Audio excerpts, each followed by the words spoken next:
Salut les amis, aujourd'hui je vais vous montrer comment je vais vous donner des astuces pour comment réussir le DELF ou le DALF. En fait ça dépend de ton niveau. J'en ai réussi je m'avais préparé pour le DELF B1 en 2017 et j'ai réussi le B2. J'ai essayé le B2, j'ai réussi le B2, puis je suis parti en France, puis j'ai fait aussi le C1 et ça te donne déjà des idées.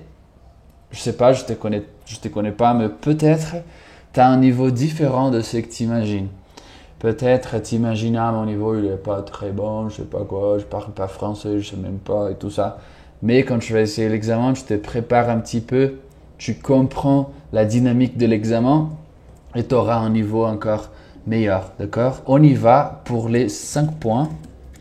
Je vais vous donner, c'est une conclusion de mon examen. Je n'ai réussi de janvier 2017 jusqu'à décembre 2017. J'avais commencé le français du 0 en janvier et j'avais la date. Avoir la date, c'est déjà le plus important, d'accord? Donc, avoir une date.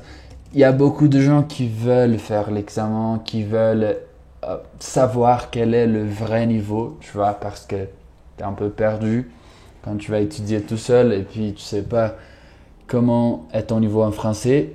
Tu veux faire l'examen mais tu n'as pas une date. Ça, c'est un problème en fait. La date, c'est le but. Ça, c'est le but. Et puis, tu vas aussi payer l'examen. Donc, moi, en janvier, j'avais déjà payé l'examen que j'allais faire en décembre. Donc, c'est très important de payer l'examen parce que quand tu mets ton argent, tu n'arrêtes pas. Ça va éviter que tu arrêtes au milieu du chemin parce que moi, j'ai pas le talent, je sais pas quoi. Moi, mon français, il est très mauvais. Mais non, tu vas continuer, tu as déjà payé, tu as déjà mis de l'argent et tu vas pas arrêter parce que c'est un truc faisable, tu vois, c'est très faisable. Le numéro 3, c'est d'avoir un créneau. Moi, j'avais un créneau. Donc, je savais en fait quel était mon projet, d'accord? C'est très important de savoir quel est ton projet parce que tu as beaucoup de choses à faire, tu as énormément de choses à faire, à étudier et tu ne sais pas par où commencer. Donc, quand tu t'installes pour étudier, tu fais rien parce que tu ne sais pas par où commencer. C'est différent d'avoir un plan, d'avoir un projet où tu sais qu'est-ce que tu vas faire chaque semaine, chaque jour, chaque heure, tu vois. Tu sais qu'est-ce que tu vas faire et comme ça, tu t'installes et t'en fais.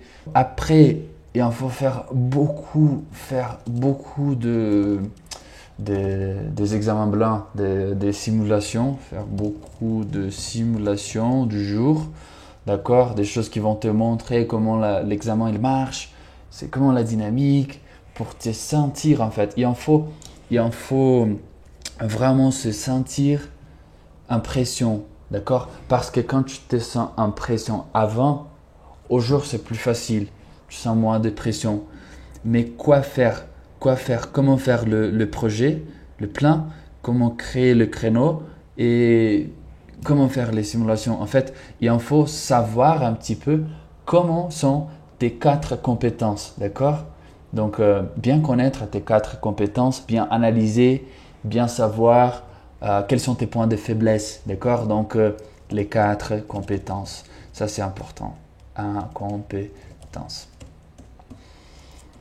Quelles sont les 4 compétences? Vas-y.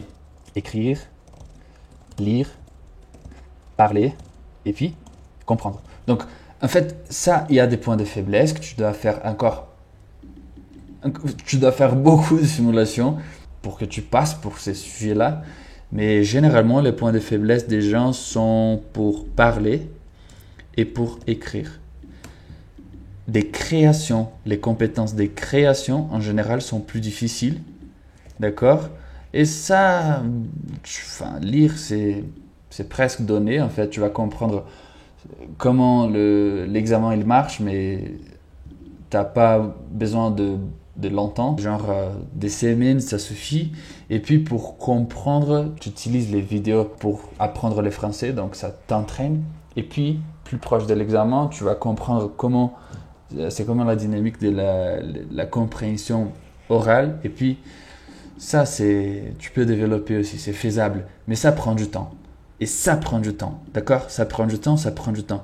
Donc, je sais pas, peut-être tu vas mettre un texte par semaine ici, je sais pas, parler comment l'examen d'expression orale, c'est différent de seulement parler avec quelqu'un, tu vois.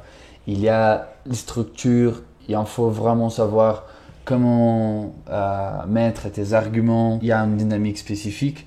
Je veux savoir encore plus à propos de l'examen et de comment se préparer. Je vais laisser un lien ici et puis ça va t'aider beaucoup. Laisse aussi un petit j'aime ici et dis-moi pourquoi tu apprends le français. Pourquoi tu apprends le français? Tu veux aller en France, en Belgique, je veux aller au Canada, tout ça, je veux savoir pour que je puisse t'aider encore plus. En fait, le français, c'est une langue que tu vas utiliser énormément. Moi, je suis en Colombie maintenant ici et je rencontre tous les jours, je rencontre un Français, d'accord? Tous ces pays-là, au Pérou et tout ça, j'ai rencontré beaucoup de Français. Les Français, ils voyagent beaucoup.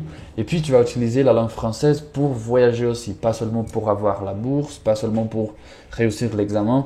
Mais le français, c'est une langue pour pour avoir des amis, d'accord?